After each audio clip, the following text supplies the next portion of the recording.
Hello दोस्तों, ये रिश्ता क्या कहलाता में आप सभी का स्वागत है। मैं लाई हूँ आज का एपिसोड जहाँ पे हम देखते हैं कि बीएसपी को जो होती है अभीरा सुला की जस्ट उठी ही रहती है कि अरमान बोलता है क्या हुआ, बीएसपी नहीं सो रहा है।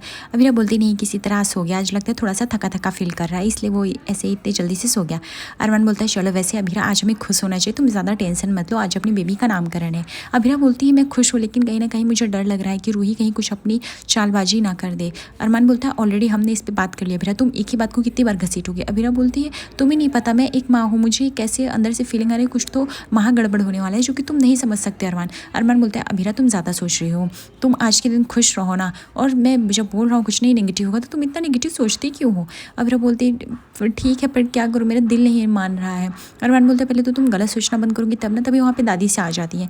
दादी से बोलती है अभीरा को कि ऐसा होता है, माँ को हमेशा डर लगा रहता है, ये भी अच्छी बात है, लेकिन जाओ अभीरा लड़की जाके तुलसी के पत्ते लाओ बच्चे के नामकरण के लिए। हम यहाँ पे देखते हैं कि मनीष जी स्वर्ण सुलेखा कार में बैठ के घर की तरफ आ रहे होते, तभी वो देखती है सुलेखा की अभीर जो है उसके कार का पीछा कर रहा है और वो स्वर्णा को बताती भी है। और आज देखो कैसे पीछा कर रहा है, मनीष डर जाती है, स्वर्णा बोलती है तो मनीष ये वही लड़का है जो उसने एक्सीडेंट कराया था, एक आदमी हमारी तरह रोड पे गाड़ी चला रहा है। अरे स्वर्णा कुछ वैलिड पॉइंट होना चाहिए पुलिस को इन्फॉर्म करने के लिए, ऐसा क्या मानिए रखेगा और उसे आने दो, वो क्या कर लेगा हम देख लेंगे, इतना डरो मत, वो लड़का ही है, समझे कि नहीं। उसके बाद हम यहाँ पे देखते हैं कि चारू को एक केस का रिपोर्ट समझ में नहीं आता है, वो अभीरा से हेल्प लेने आती है कि अभीरा भाभी आप कुछ दिनों के लिए या कुछ घंटों के लिए ऑफिस नहीं आ सकते, इस केस को समझा नहीं सकते, मुझे इस केस में थोड़ी सी गड़बड़ हो रही है, मिस्टर वर्मा की केसेस में कुछ मुझे प्रॉब्लम है, समझ नहीं पा रहे हैं। तो यहाँ पे तभी दादी से आ जाती है, वो ज्योति चारू को डांटने लगती, बोलती है कि ऐसा नहीं हो सकता है, तुझे कैसे पता भी है ना कि लड़की एक छोटे बच्चे की माँ है, भी वो कितना छोटा है, उसको अकेले छोड़ के ऑफिस कैसे जा सकती है।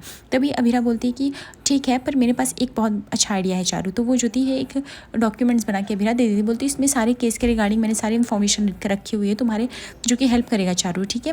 तो यहाँ पे जब चारू बोलती है कि थैंक यू भाभी आपने मेरी बहुत बड़ी हेल्प, बोलती है भाभी यू आर द बेस्ट, आप हो तो कोई टेंशन की बात ही नहीं होती है। उसके बाद चारू के चले जाने के बाद दादी से ज्योति समझाती है, फिर अभीरा बोलती है आज दादी साहब को पता है मुझे काम करके बहुत ही अच्छा रिलैक्स फील हुआ, लेकिन दादी साहब बोलती है लड़की तुमको पता है ये जो तुमने काम किया वो तो अच्छी बात है, लेकिन तुम अब बच्चे की जिम्मेदारी, माँ होना भी एक बहुत बड़ी जिम्मेदारी जो कि एक जॉब ही है, लेकिन जॉब से कई बढ़कर है।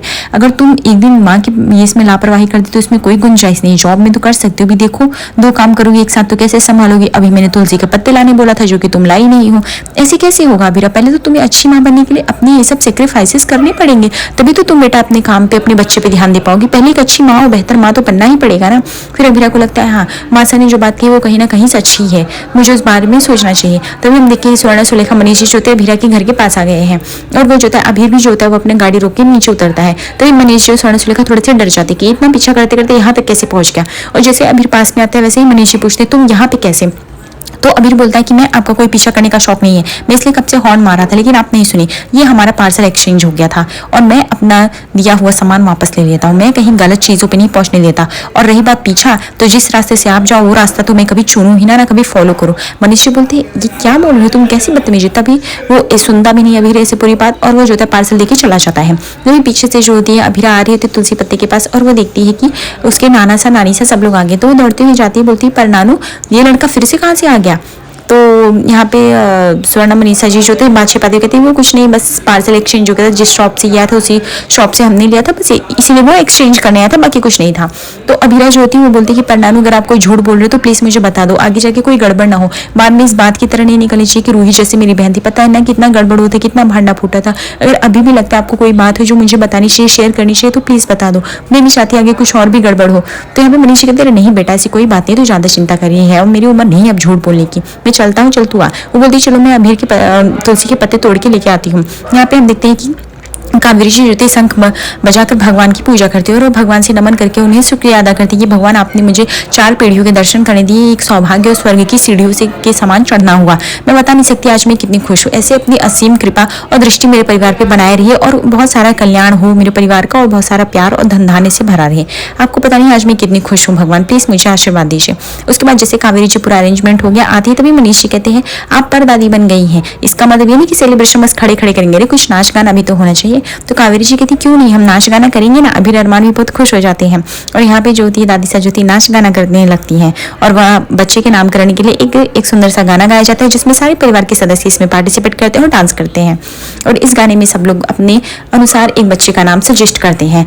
और जहाँ पे हम देखते हैं कि ये बहुत ही इंटरेस्टिंग होता है, जहाँ पे हर परिवार डांस करके एक नाम सुझाता है, जहाँ पे कोई बच्चे का नाम सावन सुझाता है, कोई मानस सुझाता है, कोई योद्धा सुझाता है, कोई गौरव सुझाता, ऐसे बहुत सारे नाम जो सुझाते रहते हैं और अभीरा अरमान इस चीज़ को लेकर बहुत ही एक्साइटेड रहते हैं। तभी हम देखते हैं कि यहाँ पे रोहित को बार बार उस नर्स का कॉल और मैसेज आ रहा है। यहाँ पे रोहित बहुत वरीड है और वो देख लेता है नर्स यहीं पे है। रोहित को लगता है कि अगर नर्स यहाँ पे अभी मैंने 2 मिनट पहले देखा वो कहाँ भाग गई और अभी मुझे फ़ोन कर रही है, मुझे उसके पास जाना है। वो अरमान को ये बात नहीं बता सकते क्योंकि अभीरा और अरमान दोनों जो हैं वो अपनी पार्टी में बहुत ही बिजी हैं और खुश भी हैं। यहाँ पे संजय भी जो होता है वो बेबी को लेके आते हैं एकदम खुश होकर, इसका नाम मतलब सब लोग। लेकिन यहाँ पे मनीषा और मनोज जो होते हैं बहुत ही गुमसुम से होते हैं क्योंकि मनोज के कांड की वजह से मनीषा अब इस चीज़ों में ज़्यादा पार्टिसिपेट नहीं कर पा रही है और रूही भी एकदम गुमसुम सी खड़ी है क्योंकि रूही तो अपनी नेक्स्ट चाल चलने वाली है। उसके बाद जो होता है यहाँ पे मनीष जी बोलते अब वेट नहीं होता रूही बेटा, अब तो तू नाम बता दे। तो उसके बाद जो होती है काजल भी बोलती है कि हाँ रूही बेटा जल्दी से तुम नाम सजेस्ट कर दो, हमने तो सारे नाम सजेस्ट कर दिए, तुम नाम जल्दी से बताओ। अभीरा को यहाँ पे कहीं ना कहीं डर लग रहा है कि कहीं रूही दूसरी या तीसरी चाल न चल दे, एक चाल को तो मैंने किसी तरह ढक दिया है। तो तभी यहाँ पे अभीरा बोलती सबको 1 मिनट, हम मैं चाहती हूँ कि नाम एक्सपोज करने से पहले ये थाली यहाँ पे सोन चांदी के सिक्के हैं, सब लोग इस पानी में डालेंगे और मेरे बच्चे के लिए ब्लेसिंग्स लेंगे और फिर मैं चाहती हूँ ये सब जो चांदी के सिक्के हैं वो सब हम गरीबों में बांट दें जिससे हमारे बच्चे को आशीर्वाद मिले और उसकी खूब तरक्की और खूब कल्याण हो। उसके बाद रूही जो होती है इस बात से थोड़ा सा मुंह बनाने लगती है क्योंकि वो जो चाह रही है वो उसके लिए वो बेसब्री से काफ़ी वेट करेगी कि वो काम कब हो। उसके बाद दादी सजाती है और वो सिक्के को फेंकती है और कहती है कि भगवान करे इसको मेरी आयु लग जाए और खूब धन्य धान्य हो। यहाँ पे उसके बाद विद्या बोलती है कि भगवान करे सारे रोगों से मुक्त रहे, जब रहे खुशी रहे और इसको कोई भी नजर ना लगे। उसके बाद जो होते हैं यहाँ पे रोहित जाता है ब्लेसिंग देने के लिए और वो बोलता है कि इसकी ज़िंदगी के जितने भी बुराइयाँ कठिनाइयाँ हैं वो सब मेरी लाइफ में आ जाए और मेरे ज़िंदगी के जितने भी सुख संपत्ति सब धन धान्य है वो सब इसके लाइफ में चले जाए। वो चांदी का सिक्का लेकर रोहित जा ही रहा होता है कि वो वहाँ पे खड़ी नर्स को देख लेता है। वो इतना सा झिझक जाता है कि वो चांदी का सिक्का जो होता है गिरते गिरते रह जाता है, उसको अरमान संभाल लेता है। उसके बाद विद्या बोलती है कि रोहित तेरा ध्यान कहाँ है, तो चांदी के सिक्के सही से नहीं डाल रही है, क्या हो रहा है बेटा। तो उसके बाद अरमान बोलता है रिलैक्स, कोई बात नहीं माँ, मैंने संभाल लिया, वो गलती से हो गया है, ऐसी कोई बात नहीं। उसके बाद रोहित जो होता है वो दौड़ के उस नर्स का पीछा करने लगता है क्योंकि उसको जानना जरूरी है कि वो नर्स यहाँ पे क्या कर रही है, कहीं वो पूरी फैमिली को बताना दे, इतना हंसता खेलता फैमिली बिगड़ ना जाए। उसके बाद रोहित जो होती है वो सिक्के को उठाती है और वो मन ही मन उस सिक्के को 4 बार ऐसे घुमाती रहती है। वो सोच और क्योंकि उसके मन में तो कोई अच्छाई रहती नहीं है इसलिए वो बुराई का प्रे करने लगती है।